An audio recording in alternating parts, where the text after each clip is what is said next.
The Quick Select tool, just like you'd expect from the name, is a quick way to select items in an image or information in an image in Photoshop. So I'm going to walk you through how to use that quickly and easily today, and hopefully it'll make your life a lot better.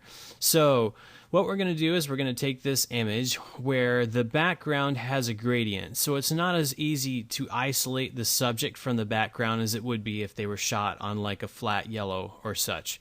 But the Quick Select tool is going to make it extremely easy. And let me walk you through how it works. We have a couple of modes up here: new selection, add to selection, and subtract from selection. They're very self-explanatory. New selection is going to let you make a new selection.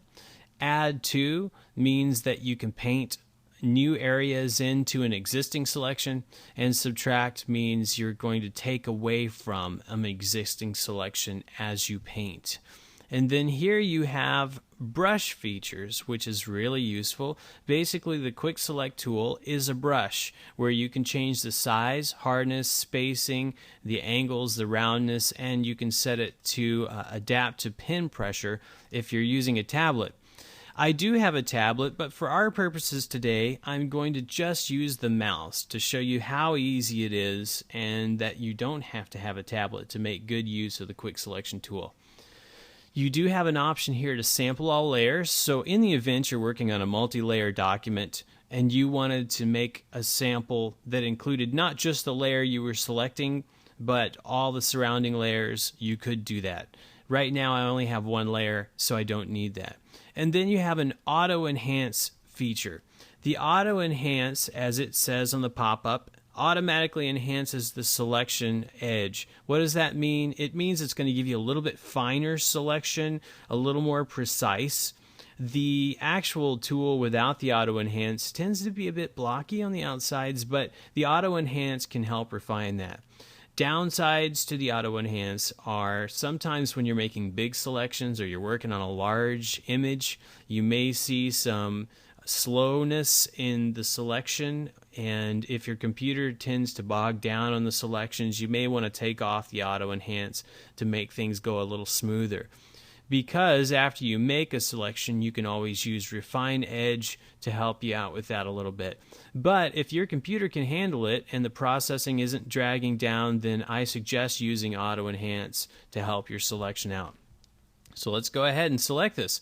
The way it works, as I click and drag here, you'll notice that it's selecting an area with the information surrounding what I chose originally on my click.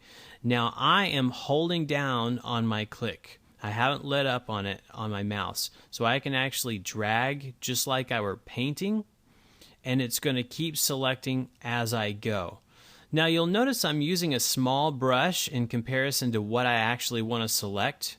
That's because if your brush strays outside of the area you want to select, it will include that and you'll end up with a brush stroke there.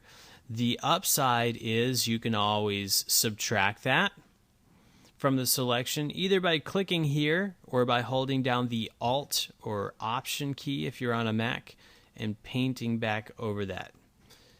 That's not very efficient sometimes depending on how the auto select sees it, so you may have to refine that edge if you mess it up. But you'll notice that after I start painting, it automatically gives the Add to Selection option checked. So I can just keep clicking and dragging, and I don't have to hold down the click the entire time that I'm dragging. So I'm just selecting all of this here, and I'm looking to make sure all my middle was selected and it looks good. So now I have that selection. I can go over here and I can add a layer mask in my palette, and there we go. I have a layer mask added there and I'm good to go. I have a transparent background. Now you can get really specific with stuff like hair later on. The quick selection won't allow you to do really specific stuff, and sometimes if you have fine edges, quick selection may not be the best tool. You can try using Refine Edge to make your selection better before you mask it. In fact, let me go back and show you what that would be like. While your selection is active, you can click on Refine Edge and it'll give you a preview, and you can make some adjustments here in things like the radius and the smoothness of the edges on the selection, the contrast and the feathering, and that'll help you out in refining it. But for small particles or things that require a great deal of intricacy, you might want to use a different tool. For straight-edged objects or simple shapes, the quick selection is a huge time saver and a great tool to have in your arsenal. So check it out, use it. Very simple, very few options, very straightforward, and very practical. Enjoy!